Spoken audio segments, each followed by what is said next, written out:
Hi, it's me again with Corel Draw Tips and Tricks. I just kind of came up with this idea, and I'm going to show you step by step. I normally draw a heart with the common shapes or basic shapes, but I found it to be too difficult to make it work. So in years past, I've always seen people draw hearts like this, and I've never understood why, and now I kind of understand maybe why you would do it. I'm going to draw a rectangle. I'm going to take the shape tool, holding down the control button. I'm going to bring in both top corners. I am going to rotate that 45 degrees. I'm going to control D and mirror it. And we have a heart. Now we could do two things. We could trim these ends, or you could take this part and put it there. We need this progressive line.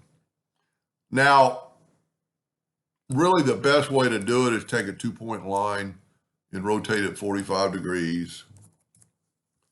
And I'm going to make the line, let me get rid of this. I'm going to make the line's going to be extra long, but I'm going to attach it right to here. Okay. Control D and mirror it. And then I'm going to attach it to right there. Now I kind of want all these to be one line, so I'm going to go ahead and weld it together. Well, that didn't work. Must be off a little bit. Don't really have to do that anyway, but what we're going to do now, we're going to look at it at like a 2-inch line. Boy, I'm so big.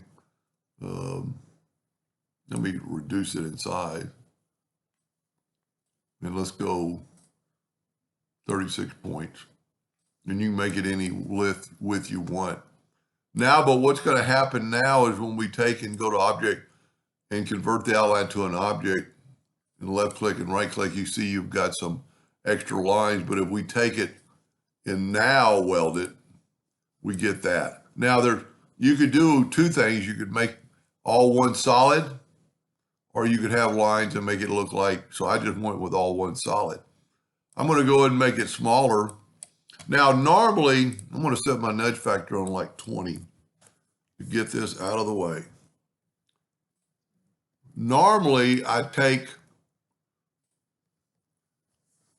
let me put P, put it in the center of the page so I can work on the page. Normally, I use the envelope tool.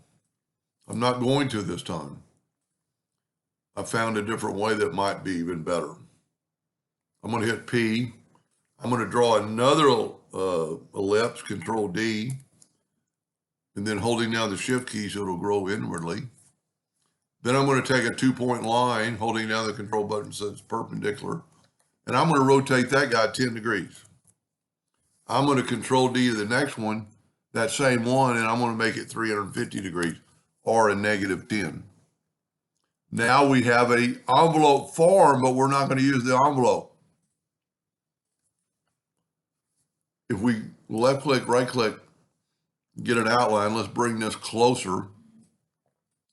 Let's bring it a little bit smaller. And then shift select both these and go EC. Now you can see we're quite a bit too big. So we're going to have to reduce it some more, holding down the shift. Ooh, don't want to do that. We don't want to move that box. Matter of fact, let me make sure I can, yeah, there we go. I just have it. Hold down the shift key so I just want the heart to fit in the box. That's all I'm going to want. Don't move that box.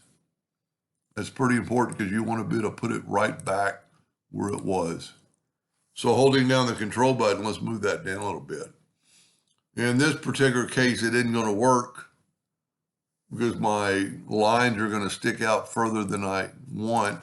So to make that work, I'm just going to take the inside, hold down the shift key, and just make it wider.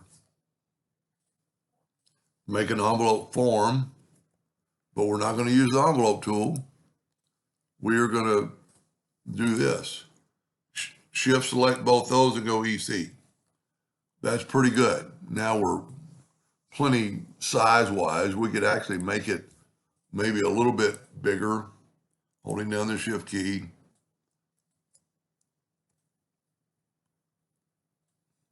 And we could actually, Let's change our nudge. Remember that you have it for 2 inches or 20 inches. Let's move that down a little bit. That's a little better. Well, let's go back 1, go 2.5, move it up a little bit. No, I just had a 1/2 inch, 0.25, and just move it up. Doesn't really matter in this case. Now what I'm going to do is, instead of using the envelope tool, I'm just going to smart fill that, and it's going to stop there, and it's going to give me that sharp, good point that I want. Now I got to move that back and change my nudge factor back to 20 inches. And I'm going to grab that and try to move it out of the way, and I'm going to left click. I'm going to right click in red, and what I'm going to do is group all this together so I can move it out of the way. Because we know that I'm going to nudge it back and be right back where I need to be. I don't need these anymore. I'm going to take the indexing lines, and we're in the center of the page. So we're going to grab our object and go, you know what? We're not going to. I'm not going to duplicate this one. I'm going to do it with the transformation docker. I tell about it all the time, and I show it off sometime.